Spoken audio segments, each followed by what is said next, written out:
2025, très heureux de vous retrouver pour le 4e numéro de Gourmandise TV Magazine.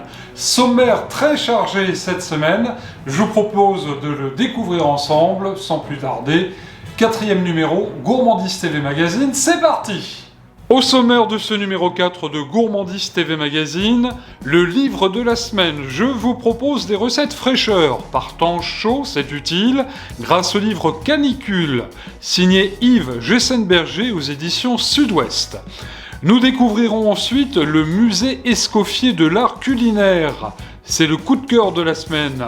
Nous irons à Villeneuve-Loubet, dans les Alpes-Maritimes, en région Alpes-Provence-Côte d'Azur. Le produit de la semaine, sardines bonne nature, elles sont délicieuses et 100% françaises. L'agenda gastronomique nous emmènera en Bretagne cette semaine, à Saint-Brieuc précisément, dans le département des Côtes-d'Armor, pour la 16e édition du festival Rock & Talk, qui sera organisé les 6, 7 et 8 juin prochains. Les archives recettes, c'est la saison des cerises, et nous ferons le clafoutis aux cerises de Nicolas Bernardet, meilleur ouvrier de France pâtissier, installé à la Garenne-Colombe, une archive de l'année 2012. Les recettes de la semaine, surprise. Autre surprise, restez bien jusqu'à la fin de ce magazine, car vous pourrez peut-être gagner le cadeau de la semaine en découvrant l'objet mystère. Et cet objet mystère, le voilà. C'est mystérieux, n'est-ce pas? Je vous en reparle plus en détail à la fin de ce magazine. En attendant, vous le savez, on va découvrir le livre de la semaine.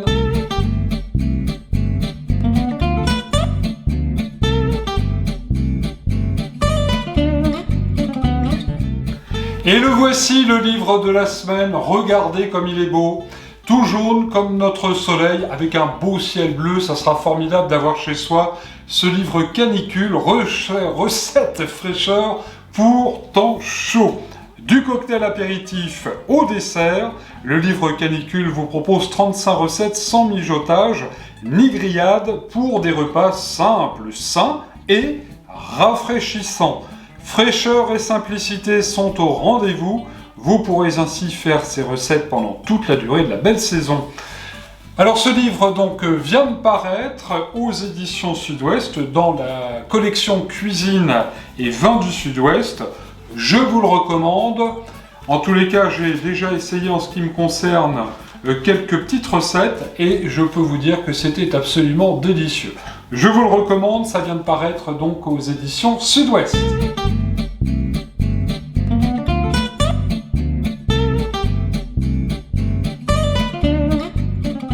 Partons à présent à Villeneuve-Loubet, dans les Alpes-Maritimes, pour vous parler d'Auguste Escoffier. Et si vous voyez cette belle écharpe bleue autour de mon corps, c'est que je suis moi-même ami des disciples d'Escoffier. Très très honoré d'avoir reçu ce titre en 2015, une petite dizaine d'années, en qualité de journaliste culinaire. Eh oui, rien que ça. Mais en tous les cas, Auguste Escoffier est reconnu comme le père de la cuisine moderne. Il est mort d'ailleurs en 1935. Il était le cuisinier des rois et surtout, chers amis, le roi des cuisiniers. Il est toujours d'ailleurs considéré aujourd'hui comme l'un des plus grands chefs de la gastronomie française. Alors avec César Ritz, directeur des plus grands hôtels du 19e siècle, il crée les bases de l'hôtellerie de luxe, toujours d'ailleurs en vigueur aujourd'hui en France et partout dans le monde. Son œuvre majeure, c'est d'ailleurs le guide culinaire, véritable bible des cuisiniers, qui demeure une référence du prestigieux concours du meilleur ouvrier de France. Alors je vous emmène aujourd'hui découvrir justement à Villeneuve-Loubet, grâce aux images du réalisateur Kevin Sampé, le musée Escoffier de l'art culinaire. Restez bien devant votre écran, car on va voir évidemment le musée, le paysage, ceux qui s'y trouvent. Vous allez voir, c'est vraiment très très intéressant. C'est une production signée par Imagissime. Regardez, on se retrouve tout de suite après.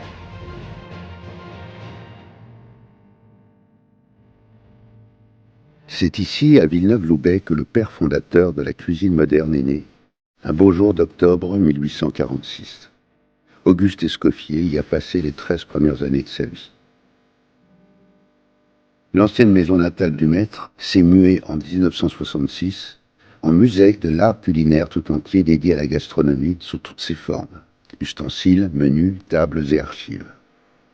Des chefs et des gastronomes du monde entier se retrouvent à Villeneuve-Loubet pour rendre hommage à celui qui a révolutionné l'histoire de la cuisine moderne et du restaurant.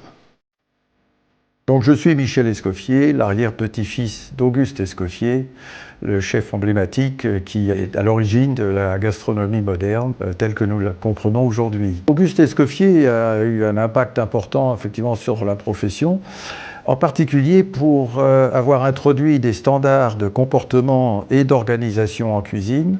Il a donc introduit des règles strictes. Il a surtout laissé à la postérité le concept des brigades, qui est bien connu dans la profession. Il a également laissé à la postérité le fameux guide culinaire, qui est encore aujourd'hui la bible de tous les grands chefs qui l'ont en cuisine, qui résume en quelques 5000 recettes toutes les grandes recettes classiques de la cuisine, et en particulier la cuisine française.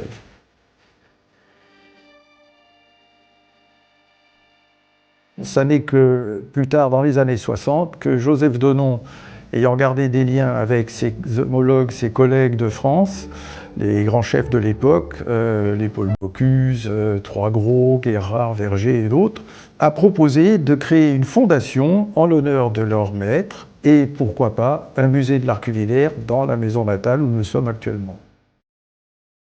La ville de Villeneuve-Loubet n'a cessé de promouvoir l'image de son personnage le plus illustre, et en particulier avec la création d'un pôle culturel Auguste Escoffier, avec le rond-point qui donne accès au vieux village, le jardin Escoffier dans lequel a été replacée la statue d'Escoffier qui a été financée par ses disciples et les concitoyens de Villeneuve-Loubet. Le musée Escoffier de l'art culinaire, sur 300 mètres carrés, distribué dans une dizaine de salles sur 5 étages.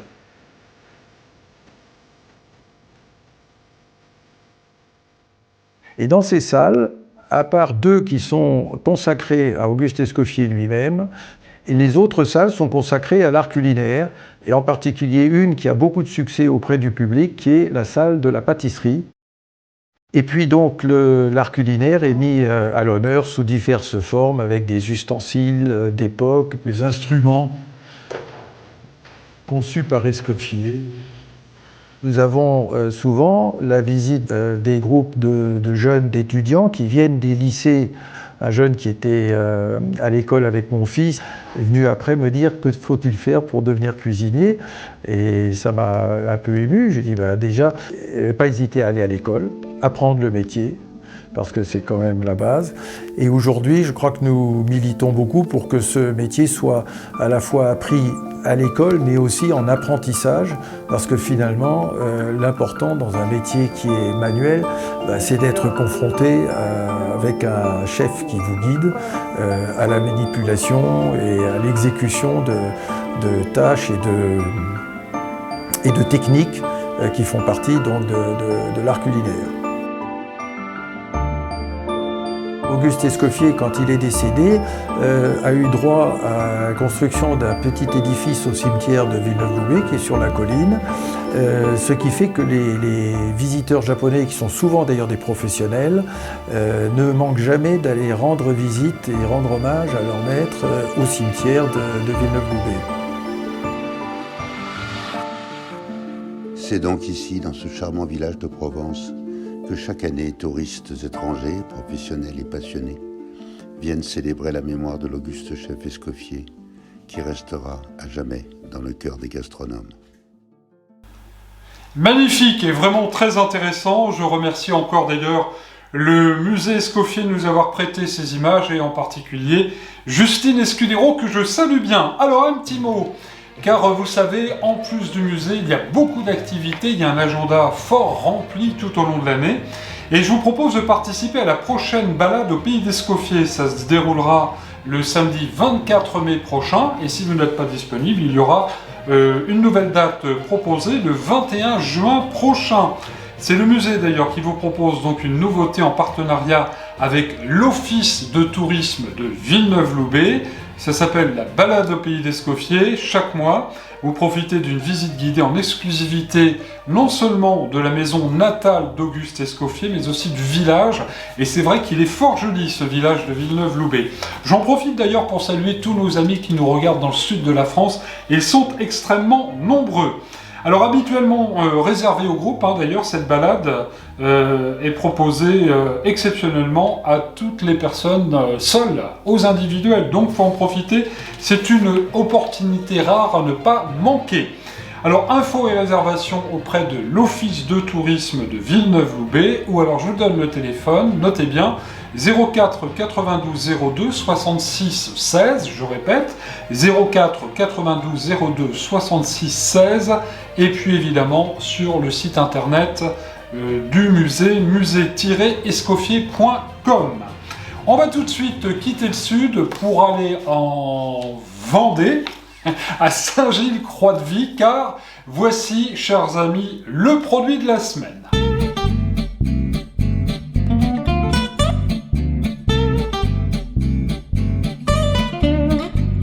Et cette semaine, j'ai décidé de mettre en avant les sardines 100% françaises, bonne nature. Les voici, les voilà. Alors, je précise que je ne fais pas de publicité, c'est qu'on m'a envoyé ces sardines par colis, je les ai goûtées, c'est bon, donc j'en parle. Voilà, tout simplement.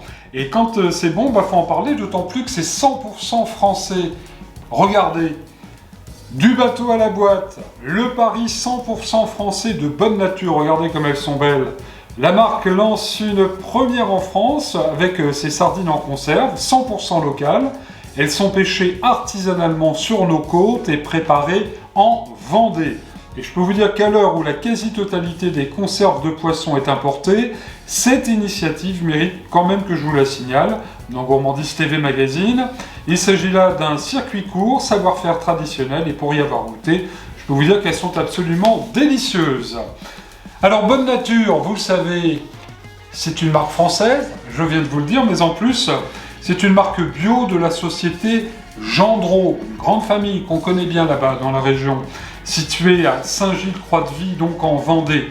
Et toutes ces conserves Bonne Nature sont 100% fabrication française, important certifié bio, MSC et ou pavillon France. Absolument délicieuses donc ces sardines Bonne Nature. Un petit morceau de pain grillé, du beurre, des sardines, c'est le paradis.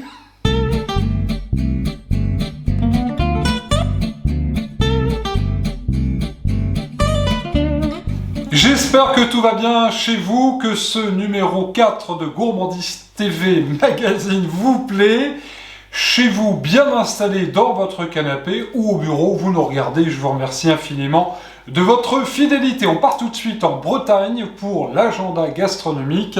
En effet, va se dérouler prochainement le festival Rock and Talk. C'est la 16e édition, les 6, 7 et 8 juin prochains à Saint-Brieuc, dans les Côtes d'Armor. Dans les Côtes d'Armor. Faut que j'arrête le chouchen. Et on regarde tout de suite des images. Et c'est un magnifique rendez-vous pour sortir en famille ou entre amis que nous vous proposons dans Gourmandise TV Magazine avec la 16e édition de Rock and Talk. Les 6, 7 et 8 juin prochains à Saint-Brieuc dans les Côtes d'Armor. Un petit voyage en Bretagne s'impose si vous n'êtes pas dans cette région. Allez-y! Ce festival est organisé par l'Office de tourisme de la baie de Saint-Brieuc et Art Rock. Rock and Talk et son collectif de chefs, ils sont nombreuses et nombreux, se retrouveront pour la 16e édition au village du festival Art Rock sur la nouvelle place de la Résistance. Alors au menu de ces 3 jours de fête, une formule vraiment savoureuse avec de la street food gastronomique à petit prix. De quoi challenger leur créativité pour émerveiller toutes les papilles. Je suis sûr que vous allez être vraiment conquis. Pour cette nouvelle édition donc du festival Rock and Talk, il a été concocté aux petits oignons un certain nombre d'événements, avec notamment la brigade la plus rock de l'Ouest qui vous donne donc rendez-vous les 6, 7 et 8 juin donc à Saint-Brieuc. Un petit tour en Bretagne pour découvrir cet événement qui est à ne pas manquer. Il vous donne des aires de cuisine géantes au centre-ville de Saint-Brieuc que vous n'allez pas oublier. Une gigantesque brigade de chefs street food vous accueille. Plus de 300 personnes avec cette très très belle cuisine en plein air. Un rendez-vous donc à ne pas manquer. Notez à nouveau les dates. Rock & Talk 16e édition, les 6, 7 et 8 juin prochains. C'est à Saint-Brieuc, en Bretagne, dans les Côtes-d'Armor.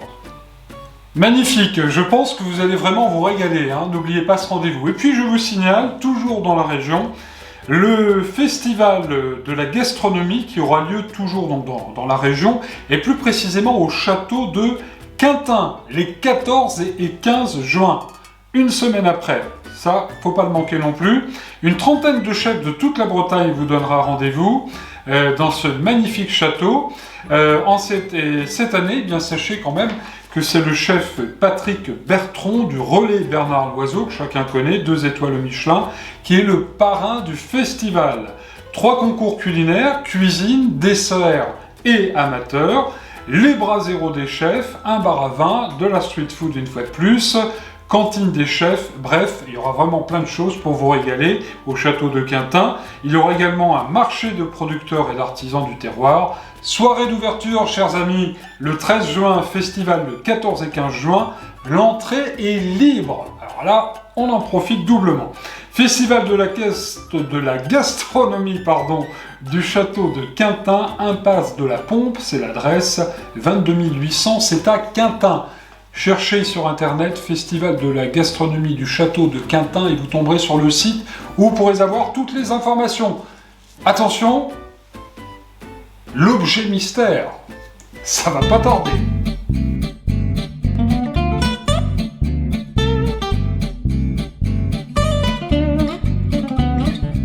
Mais pour l'heure, voici les archives recettes de Gourmandise TV. On va se plonger en 2012 et nous allons partir à la Garenne-Colombes, dans les Hauts-de-Seine. J'en profite d'ailleurs pour saluer tous nos amis qui nous regardent donc dans les Hauts-de-Seine, en région parisienne bien évidemment, et vous êtes très nombreux. Merci de votre fidélité. C'est la saison des cerises, c'est le temps des cerises. Et nous allons tout de suite profiter de la gentillesse de Nicolas Bernardet, meilleur ouvrier de France pâtissier. Il est installé à la Garenne-Colombes, je vous le disais, et il nous a donné donc en 2012 sa recette de clafoutis aux cerises. Attention parce que c'est craquant, c'est gourmand, et c'est sur Gourmandise TV. Voici les images et la recette. Voilà, donc on va tout d'abord faire fondre le beurre. Tu entends chanter le beurre. Il faut entendre chanter le beurre. Quand on entend les petits bloup-bloup, là, c'est le beurre qui chante. Et c'est super. Le beurre est fondu, il a bien chanté comme on l'a entendu tout à l'heure. Et avec ça, on en profite pour beurrer le moule. Bon, alors tu vois Christophe, là on a bien beurré le moule. Maintenant, on va lui mettre du sucre à l'intérieur. Ça va apporter un petit peu de croquant à notre clafoutis en même temps. Ça va apporter du croquant. Et puis d'une part, et d'autre part, ce que ça va faire, ça va éviter que ça colle au moule. Donc on va avoir quelque chose qui va pas coller au moule et qui va donner un bon petit goût. On va verser le sucre. Ensuite, on va préparer notre gousse de vanille. Donc gousse de vanille, c'est vraiment la gousse de vanille, c'est le caviar du pâtissier. Donc on y fait vraiment, on l'apprête bien, on la gratte bien d'abord dessus, on l'aplatit bien. Ensuite, on la coupe en deux. On va retirer le maximum de grains. Et puis là, maintenant, une fois qu'elle a été coupée en deux, on la gratte. Regarde, ça c'est du bonheur. Ça sent bon, ça sent les îles. Alors là, Nicolas, vous avez ajouté donc la poudre d'amande, le sucre et maintenant la farine. Voilà, là je mets les matières sèches. Je mets les matières sèches ensemble. Je les mélange bien, je les remue bien. Voilà. Et ce qu'on va préparer là, avant de mettre la farine, on va mettre le beurre. Le beurre tiède sur les amandes. Voilà. Alors pourquoi je mets le beurre sur les amandes? Parce que les amandes vont boire le beurre. Elles vont se gorger de beurre et ensuite elles vont restituer tout leur arôme et tout leur goût quand on va manger les clafoutis. Maintenant, on va mettre la farine. Voici. En tout d'un seul coup la farine. Oui, hein. D'accord, tout d'un seul coup. On met la farine et maintenant je vais commencer par casser mes œufs. Alors maintenant on va mélanger toutes les matières sèches ensemble. Et voilà, donc Alors, là, la crème. on va mettre la crème. On remélange. Voilà, on obtient vraiment une préparation qui n'a pas de grain. Ça, c'est très très important. Préparation sans grain. Et on va terminer avec le lait. Voilà. Et les belles cerises là, qui sont en train de se préparer, d'écouter un peu le chant déjà de notre appareil là, qui est en train de se faire tout seul. Voilà, disons qu'elles ont peur, les cerises. Elles se sont dit, oh là là, je vois tout ça, on va bientôt être transformé en clafoutis. Mais alors dites donc, il faut les dénoyauter, enlever la queue, les feuilles, on va avoir du travail là. Hein. Non, on va retirer les feuilles, on va retirer les queues, mais on va laisser les noyaux. On laisse les noyaux, ça c'est la petite surprise. Non, mais le clafoutis, ça se mange avec les noyaux.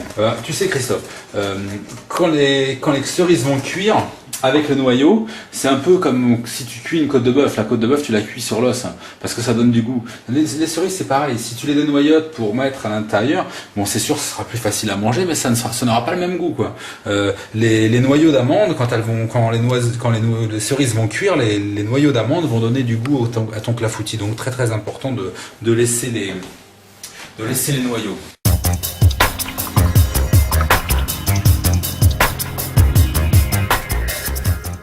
Alors Nicolas Bernardet, notre moule est prêt avec les cerises, et là on va couler Là on coule l'appareil avec la foutie. l'appareil avec la foutie à l'intérieur. Donc il est liquide mais un peu épais quand même. On recouvre complètement les cerises. On recouvre les cerises. Alors cuisson combien de temps au four? Alors cuisson Christophe, tu sais c'est toujours le dilemme, combien de temps, à quel four, quelle température. On va le mettre dans un four à 180 degrés à peu près. Ça fait thermostat 6. Le temps de cuisson, ça va varier de votre four. Ça va varier si vous mettez dans un four chaud, dans un four tiède. La cuisson, pour moi, c'est ce qu'il y a de primordial. Bon, on va regarder tout à l'heure à mi-cuisson. On regardera en fin de cuisson. Parce que je crois que vous avez prévu une petite surprise à mi-cuisson pour mettre ça avec la foutie. Ouais, mais on n'en parle pas tout de suite. Non, d'accord, très bien. On verra tout à l'heure. On va préparer une petite surprise. Nicolas Bernardet, vous êtes en train de concasser quelques dragées, dites-moi, c'est pourquoi ça? C'est pour la petite surprise à mi-cuisson sur le clafoutis. Alors là, ça n'est pas fini, hein. C'est la mi-cuisson parce qu'on va y ajouter et incorporer tout de suite les petites amandes qu'on a concassées, hein. On va les incorporer dans un instant. Les dragées. Les petits, oui, hein, les petits dragées, bien sûr. Tu vois les petites dragées concassées, elles, on va se les mettre par-dessus. Donc mais ça, on voit jamais ça dans un clafoutis traditionnel. Alors c'est le petit plus de Nicolas Bernardet. C'est le petit plus. Donc on les a mis et là on voit que l'appareil est tout souple à l'intérieur. Mais si on avait mis les dragées au départ, les dragées elles auraient été absorbées par le liquide et on n'aurait pas eu le résultat escompté. Donc voilà, là on parsème les petites dragées. Et alors quand ça va finir de cuire, ça va, j'imagine, fondre un petit peu comme un sucre, une espèce de petit caramel, Nicolas. Hein, ça va fondre un petit peu, mais surtout ça va se gorger avec le jus des cerises de la cuisson. Le sucre va fondre un tout petit peu, mais on va avoir quand même l'amande, et l'amande au niveau du four, c'est ce qui va apporter plein de merveilles et plein de goût. Ah, voilà une merveille, un clafoutis comme il se doit, digne. Comme on les aime. Comme on les aime. Vous brûlez pas surtout, non, hein, Nicolas. J'ai surtout pas envie de me brûler, tu vois. Voilà. Regarde. Magnifique. Alors là, dites donc, regardez ça, chers amis. Magnifique. Regardez ça, c'est merveilleux. Puis alors, dites donc, au-dessus, on a l'impression que c'est Mars, mais pas du tout. Ce sont les petites amandes, les petits dragées. C'est les dragées tout à l'heure qu'on commençait à fondre, qu'on torréfiait encore. Regarde, c'est légèrement croûté, ça. Et nous, on a les odeurs que vous n'avez pas malheureusement, mais c'est un vrai régal. Pardon. Écoutez, nous étions jeunes et beaux à l'époque, et à la Garenne-Colombe, je précise que nous avions tourné au domicile de Nicolas Bernardet, et nous étions allés, pour la petite anecdote, environ 15 minutes avant le tournage de cette recette, cueillir les cerises dans le cerisier du jardin de Nicolas Bernardet, que je salue bien. Allez lui rendre visite, il est dans le centre-ville de la Garenne-Colombe, sur la place de l'église, meilleur ouvrier de France, et je peux vous dire que ce qu'il fait est absolument délicieux. Coup de chapeau à Nicolas Bernardet, que je salue bien. Allez, tout de suite, les recettes que vous allez pouvoir découvrir sur Gourmandise TV. Ben oui, parce que Gourmandise TV, je vous le rappelle, c'est chaque mercredi soir, recette express, dès 19h, et puis chaque vendredi soir, recette week-end, dès 19h. Quant à votre magazine, c'est tous les 15 jours, un lundi sur deux sur Gourmandise TV. Alors on va aller très vite pour les recettes de la semaine puisque je ne les ai pas. Voilà, ce sera une surprise. On attend en fait, pour tout vous dire, enfin je peux pas vous le dire, c'est une surprise. Alors, suivez la chaîne, abonnez-vous et vous aurez les recettes de la semaine. Attention, voici l'objet mystère. Regardez bien. Cet objet mystère, alors je vous le montre là en gros plan, et vous allez devoir me dire de quoi il s'agit. Alors, la règle du jeu est très très simple. Vous allez donc me dire précisément de quoi il s'agit en commentaire sous cette vidéo de Gourmandise TV Magazine, et parmi les bonnes réponses, je ferai un tirage au sort, et j'annoncerai donc le nom de la gagnante ou du gagnant, dans le prochain numéro de Gourmandise TV Magazine dans 15 jours. Alors vous allez me dire, oui, mais qu'est-ce qu'on va gagner? Eh bien, il y aura gagné un chèque de 100 000 euros. Non, je plaisante. Il y aura à gagner le livre de Michel et Augustin, dont je vous ai parlé dans un précédent numéro de Gourmandise TV Magazine, les desserts à partager, 35 recettes très gourmandes, donc dans ce livre de Michel et Augustin, que je vous enverrai personnellement à la maison. Alors, je rappelle la règle du jeu. Vous découvrez de quoi il s'agit, à quoi ça servait, cet objet mystère. Vous le marquez dans les commentaires sous cette vidéo. Je ferai un tirage au sort et je vous donne le nom de la gagnante ou du gagnant la semaine prochaine. Je vous indiquerai ensuite, évidemment, toutes les modalités pour pouvoir recevoir ce livre. Je vous souhaite bonne chance. Voilà. Eh bien écoutez, je pense qu'on a tout vu. Ainsi s'achève ce 4e numéro de Gourmandise TV Magazine. Je regarde, non, voilà, je vous ai parlé de tout. Ah oui, la date du prochain numéro, donc ce sera le 2 juin prochain. Lundi 2 juin, c'est à cette date que je vous donnerai le nom de la gagnante ou du gagnant de l'objet mystère. Regardez. Non, ça n'est pas un micro. Pas du tout. Merci en tous les cas à toutes et à tous pour votre fidélité. J'espère que ce nouveau numéro vous a plu. Et j'espère que si ce Gourmandise TV Magazine ne vous a pas plu, comme les 4 premiers, j'espère que vous allez vous en remettre, tout simplement. Sous cette vidéo, je vous indique comment nous contacter. Je vous indique aussi le lien pour découvrir la playlist avec le 1er, 2e, 3e numéro de Gourmandise TV Magazine depuis le 7 avril dernier. Bref, vous avez de quoi faire. Passez une excellente soirée. Je vous donne rendez-vous donc prochainement pour un 5e numéro de Gourmandise TV Magazine le 2 juin prochain. En attendant, chers amis, comme à notre habitude, je vous souhaite, je vais aller me coucher, je vous souhaite un bon régal.